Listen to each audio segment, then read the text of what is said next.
जय हिंद प्यारे बच्चों। आज हम करने जा रहे हैं समुच्चय बोधक अव्यय। समुच्चय बोधक का दूसरा नाम होता है योजक। योजक मतलब जोड़ने का काम करने वाले। ऐसे शब्द जो शब्दों, वाक्यांशों और वाक्यों को जोड़ते हैं समुच्चय बोधक कहलाते हैं। समुच्चय बोधक के दो भेद होते हैं, समानाधिकरण समुच्चय बोधक और व्यधिकरण समुच्चय बोधक अव्यय। समानाधिकरण समुच्चय बोधक अव्यय ऐसे समुच्चय बोधक जिनमें समान शब्दों, वाक्यांशों और वाक्यों को जोड़ा जाता है उन्हें समानाधिकरण समुच्चय बोधक अव्यय कहा जाता है। समान शब्दों, एक जैसे शब्दों और वाक्यों को जोड़ने का काम करने वाले शब्द समानाधिकरण समुच्चय बोधक कहे जाते हैं। व्यधिकरण समुच्चय बोधक अव्यय। व्यधिकरण समुच्चय बोधक का मतलब होता है जिसमें कारण हो, स्वरूप हो, संकेत हो, उन्हें कहते हैं व्यधिकरण समुच्चय बोधक अव्यय। इनके अलग अलग पहचान इनके योजकों के द्वारा होती है। इनके योजक हमें अच्छे से याद करने होते हैं। समानाधिकरण समुच्चय बोधक अव्यय के भी चार भेद होते हैं, संयोजक, विरोध सूचक, विकल्प बोधक, परिणाम दर्शक। और व्यधिकरण के भी चार भेद होते हैं, कारण बोधक, संकेत बोधक, स्वरूप बोधक, उद्देश्य बोधक। कारण बोधक का दूसरा नाम हेतु बोधक भी होता है। हेतु अर्थात कारण। तो ये हो गए समानाधिकरण और व्यधिकरण दोनों के भेद। चार दोनों के भेद हैं। संयोजक, समानाधिकरण का भेद है संयोजक, जो दो शब्दों और वाक्यों को जोड़ने का काम करते हैं, जिसके योजक होते हैं और, तथा, एवं, व।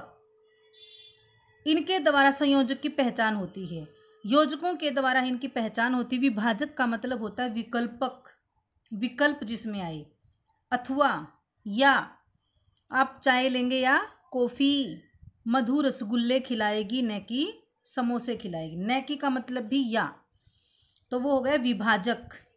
विरोध सूचक, जिसमें दोनों का परस्पर विरोध बतलाते हैं, दो वाक्य आपस में जुड़ते हैं तो विरोध जताया जाता है।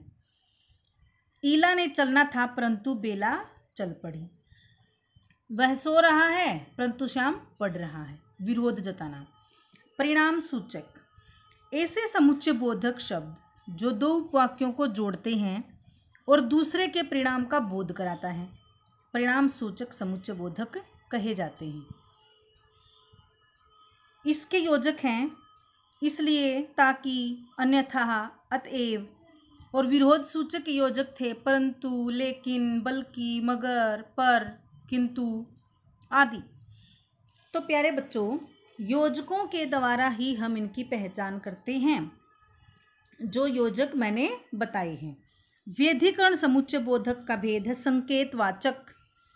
संकेत यदि, तो, जब, तब, चाहे, परंतु, यद्यपि, तथापि। जब ब्राह्मण आएंगे तब पूजा होगी। पूजा किस पर निर्भर है? ब्राह्मणों पर। यानी संकेत, एक वाक्य दूसरे पर संकेत करे। कारण का मतलब हेतु बोधक दूसरा भेद। इसके योजक होते हैं क्योंकि, जो कि, इसलिए, ताकि। रेलगाड़ी अभी पहुंची है जो कि 4 घंटे पहले पहुंचनी थी। वह कर्मचारी हड़ताल पर है क्योंकि उनकी मांगें नहीं मानी गई। स्वरूप बोधक, यानी उसका खोलकर वर्णन करना। अंजलि इतना मधुर गाती है मानो लता मंगेशकर हो। मानो कि, जो, यानी, अर्थात। स्वरूप बोधक समुच्चय बोधक हैं। उद्देश्यवाचक होता है, उद्देश्य बोधक होता है जिससे उद्देश्य स्पष्ट करना हो। इसके योजक होते हैं ताकि, कि, जिससे, जो कि, इसलिए आदि। अनामिका को बुलाओ ताकि पढ़ ले। गीतांश कविता याद कर रही है जिससे कि कक्षा में सुना सके। मतलब कविता याद करने का उसका उद्देश्य क्या है? कक्षा में सुनाना। तो उद्देश्य बोधक अव्यय ये होते हैं, योजकों के द्वारा इनकी पहचान होती है।